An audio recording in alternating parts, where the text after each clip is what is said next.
Hello and welcome again to Entirely English. Hope you're all well as we continue our investigation of idioms that began in the Royal Navy that are still popular now. And today we are continuing with the letter S. This is the third video in the series. So if you haven't seen the other two, do feel free to go back or stay with this one and go back and check them later. You don't need to watch them in order. The information is what is important. Alright, so we are beginning today with to show your true colours. To show your true colours meant a ship was sailing under its national flag. That is to say, a British ship would have the Union Jack displayed on its mast. The French ship would have the French flag, the American ship, the American flag, etc. It was the flag of the country, and it was kind of a law that every ship had to display the flag of their country of origin. But of course that could be abused, and it was. So pirates and very scheming captains of ships might put up the flag of another country. For example, a British warship sees a French warship before the French warship sees them and change their flag to the French flag.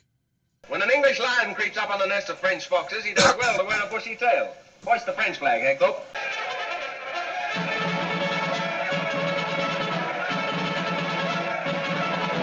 Until they get close enough. Then they would raise the Union Jack and start firing. Like that French flag and hoist our own colours.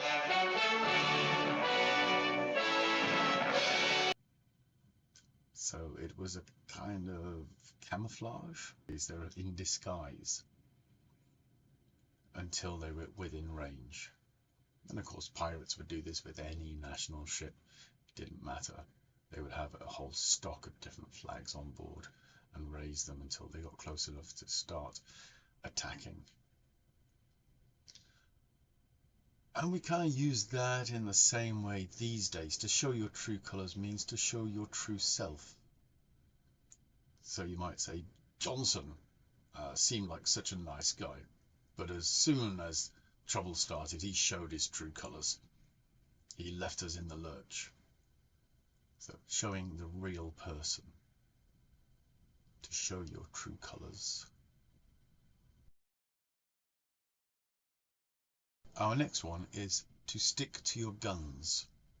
We have talked before about the cannons. Obviously, as we're talking about the Royal Navy, the weapons are important, and the cannons were the main assault weapons.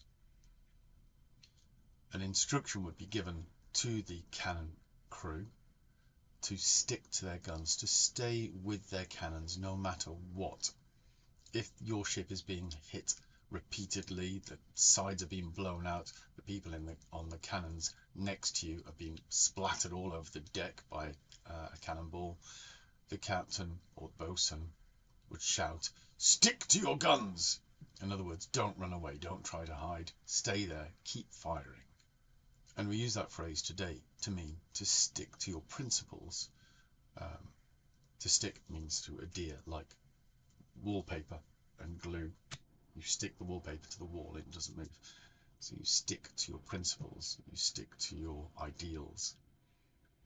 So we can say, even though it wasn't a popular standpoint, the Prime Minister stuck to his guns and insisted that illegal immigrants be stopped before they reach land.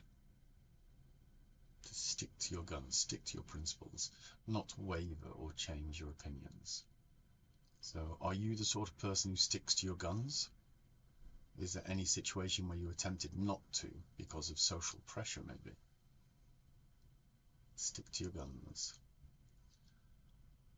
Our next, again about the attacks, is to sling your hook. To sling your hook. This was, you've seen it in the previous videos, if you've seen the previous videos. When a ship came alongside another, they'd be firing, and when they got close enough, the crew members would swing a grappling hook, that's the spiked hook on a rope, to the other ship to attach to its railing to pull the ships closer together so they could board the other ship. That was slinging your hook. Gentlemen, sling your hooks. Get ready to board them and attack. We use it quite differently now. Maybe slightly differently.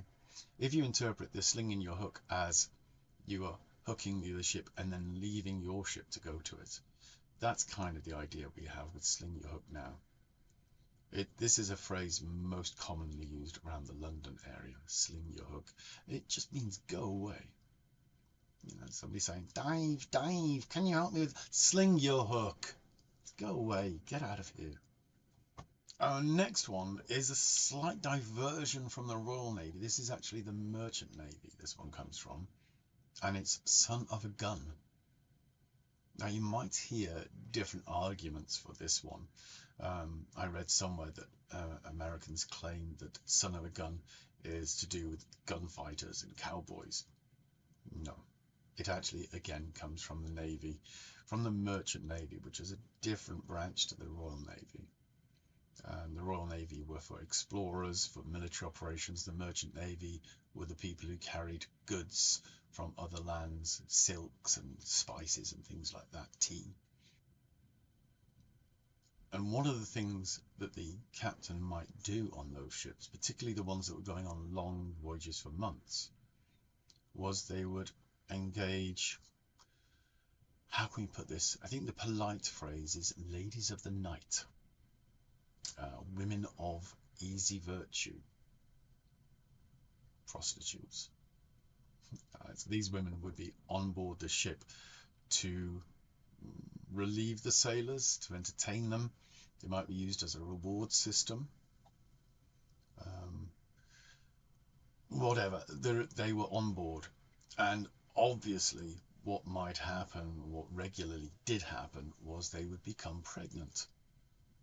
The only place they could lie down to deliver the baby was the space beside the cannons, because everywhere else below decks was so crammed. If you look at the space where they slept, there's just no room between them. They needed space, and the best space was between the cannons. On one side of the cannon you had the stack of balls and gunpowder, on the other side there would be a space, and that was where she would lie down to deliver the baby.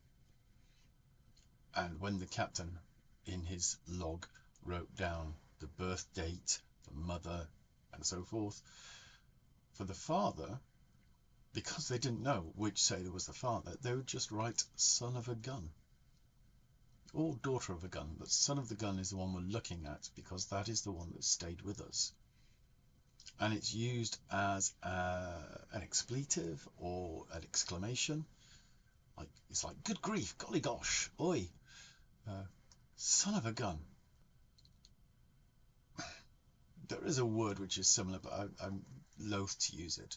So anyway, that's where it comes from, and we use it nowadays just as a gosh, bonjour moi, that sort of thing. The last one we're going to do for today is safe and sound. This is a really good idiom when people are safe and sound. And originally it was used about the ships. When the ship arrived back in port, it was safe. It was away from the dangers of the sea and of the enemies. And sound, this is the interesting part. Now, the ships were made of wooden planking, and we have discussed before about woodworm, rot, leaks. Obviously wood in seawater will rot, be damaged in certain ways. So one thing they had to do, when they lifted the ship out of the water, they would take something like a little hammer, and a man would go along and he'd bang on the wood to listen to the sound it made. If it went dun dun dun, then it was good solid wood. If it went there was some rot in it and it had to be replaced. So if something was safe and sound, it was out of danger and it was complete. It was undamaged, unharmed. And we use that these days to talk about like when people were missing, we find them, they're safe and sound. They are safe, they're back with you, and they're sound. They're in good health, good condition. All right? I hope you're all safe and sound.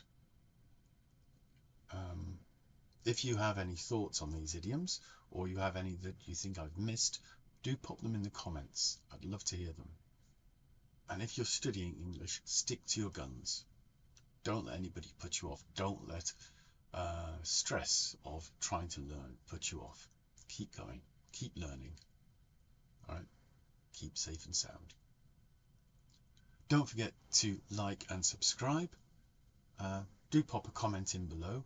And I hope to see you next time for idioms beginning with T. Bye-bye now.